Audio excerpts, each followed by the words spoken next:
HSC ഇംഗ്ലീഷിന്റെ notification വരുന്നു എന്നറിഞ്ഞപ്പോൾ മുതൽ എല്ലാവരും ഒരു ടെൻഷനിലായിരിക്കും അല്ലേ? അതുകൊണ്ട് തന്നെ നമുക്കൊന്ന് റിലാക്സ് ചെയ്യാം. റിലാക്സ് ചെയ്ത് ഇത്തിരി കാര്യങ്ങൾ നമുക്ക് പഠിക്കാം. എല്ലാവർക്കും മീരാസ് ഇംഗ്ലീഷ് ഹബിലോട്ട് സ്വാഗതം. 1997 ഇറങ്ങിയ മലയാള സിനിമ ജൂനിയർ മാൻഡ്രേക്ക് എല്ലാവരും ഓർക്കുന്നുണ്ടാവും അല്ലേ? അതിലെ ജൂനിയർ മാൻഡ്രേക്ക് എന്ന ഈ പ്രതിമ ആരും മറന്നിട്ടുണ്ടാവില്ല. എന്തായിരുന്നു ഈ ഒരു പ്രതിമയുടെ പ്രത്യേകത? അതായത് ഈ പ്രതിമ കൈവശം വെക്കുന്ന ആൾക്ക് അപ്രതീക്ഷിതമായി ദുരിതം വന്നു ചേരും. ഇംഗ്ലീഷ് ഇഡിയമിലെ ജൂനിയർ മാൻഡ്രേക്ക് ആരാണ് എന്ന് നിങ്ങൾക്കറിയാമോ? പാൻഡോറാസ് ബോക്സ് ആണ്. A source of great unexpected troubles. A prolific source of troubles എന്ന് നമുക്ക് പറയാം. Something that creates a lot of new problems that you did not expect. Unexpected ആണല്ലേ? അങ്ങനെയുള്ള കാര്യങ്ങളെ നമ്മൾ പാൻഡോറാസ് ബോക്സ് എന്ന് പറയുന്നു. അപ്പൊ ഇനി പാൻഡോറാസ് ബോക്സ് കാണുമ്പോൾ ജൂനിയർ മാൻഡ്രേക്കിനെ നിങ്ങൾക്ക് ഓർമ്മ വരും.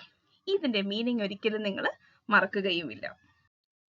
കുഞ്ചാക്കോ ബോബനും ഇന്ദ്രജിത്തും ജയസൂര്യയും ചേർന്ന് അഭിനയിച്ച് പരസ്പരം പണി കൊടുത്തും പാര വെച്ചും നമ്മളെയൊക്കെ ചിരിപ്പിച്ചും രസിപ്പിക്കുകയൊക്കെ ചെയ്തൊരു സിനിമയായിരുന്നു ത്രീ കിങ്സ് എന്ന് പറയുന്നത് അല്ലേ?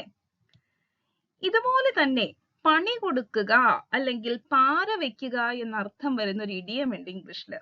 ഏതാണത്? Behind the eighth ball, a difficult position from which there is no escape. Okay, in a difficult situation or in a worse situation than other people. ഇവിടെ 8 എന്ന് നിങ്ങൾക്ക് കാണാൻ സാധിക്കും അല്ലേ? നമ്മൾ പൊതുവെ പറയില്ലേ 8ന്റെ പണി കിട്ടിയെന്ന്. അതെ, അപ്പോൾ ഒരു 8ന്റെ പണി എന്ന് തന്നെയാണ് ഈ ബിഹൈൻഡ് ദ എയ്ത്ത് ബോൾ എന്ന ഇഡിയത്തിന്റെ മീനിങ്.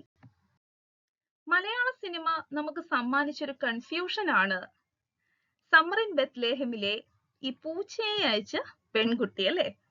ആ സിനിമയിലെ ഗാനം പോലെ തന്നെ, അതായത് കൺഫ്യൂഷൻ തീർക്കണമേ എന്ന ഗാനം പോലെ തന്നെ ഇന്നും ഇതൊരു കൺഫ്യൂഷൻ ആയിട്ട് നമ്മളുടെ മനസ്സിൽ നിലനിൽക്കുന്നുണ്ട് അല്ലേ?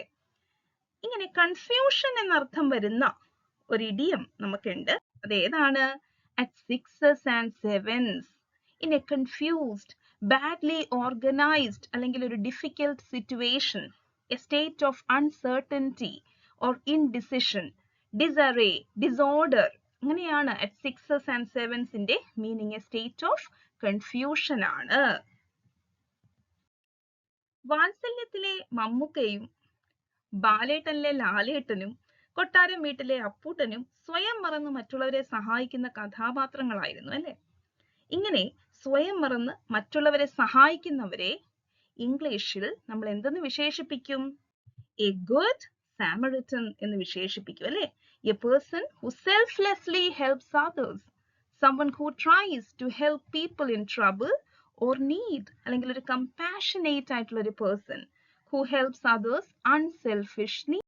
A good Samaritan. A good Samaritan.